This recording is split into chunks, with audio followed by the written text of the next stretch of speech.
Hello and welcome back to the channel. Today I am showing you how I prepare and do the first step, like cutting and getting my bonnets ready. If you are new here, don't forget to hit that like button, subscribe. What are you waiting for? Okay, yeah. Okay, so today I decided to grab me some black satin, and as you can see, I am using my stencil and I am using my weights to hold everything in place, and I will be cutting around. Okay, that's basically giving you a preview of how it's about to go down. But anyway, this piece of satin, you can see that I have my corners folded because that's going to give me the perfect circle. And as you can see, I am adjusting my fabric here, and this satin, if I'm not mistaken, it is 28 inches by 28 inches. It gives me more than enough seam allowance to do the type of bonnet that I want to do today. So again, I'm going to go ahead and add this to the corner. The corner is very important because that is always going to be your fold. And again, these weights I use to keep things in place.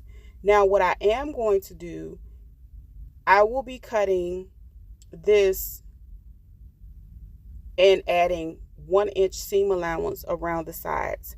Though the piece of fabric is 28 by 28, I'm pretty sure at this point in time, this has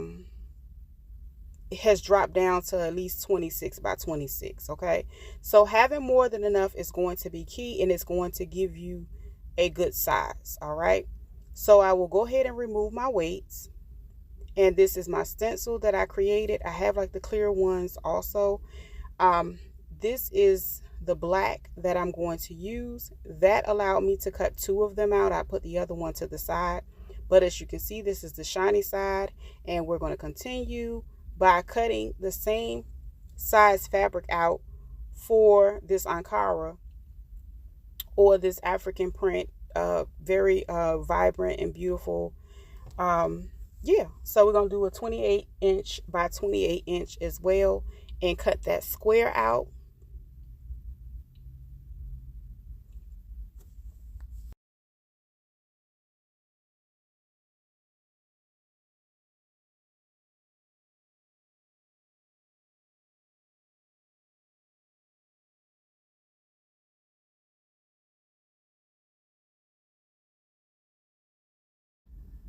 Once I cut that square out, that square is going to give me basically the same size circle that I had previously with the black fabric that I used. Okay.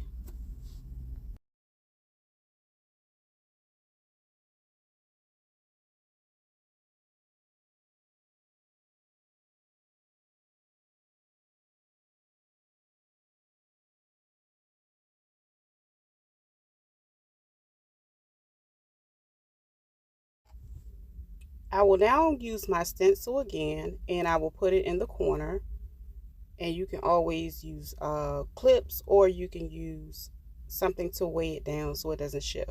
And I'm going to cut it the same way that I cut the other one, and I'm going to leave 1 inch of seam allowance around this one because that is going to give me the same size circle as the black that I did previously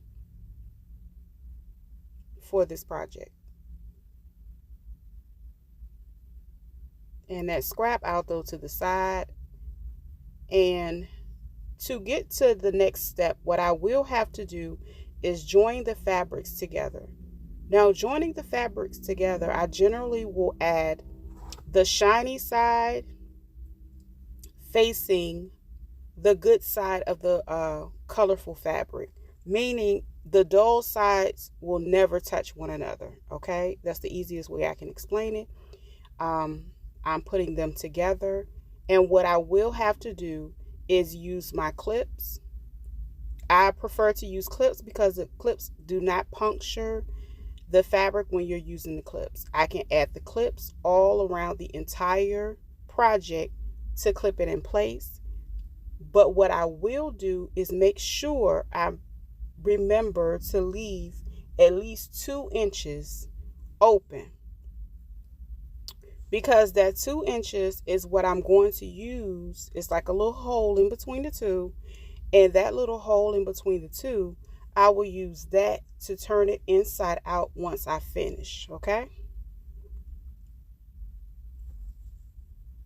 And as you can see, this is it clipped together. This is going to be where my hole will be. And I will sew it all the way around. And then I'll bring it all the way back to here. And I will leave, again, 2 inches or so right there.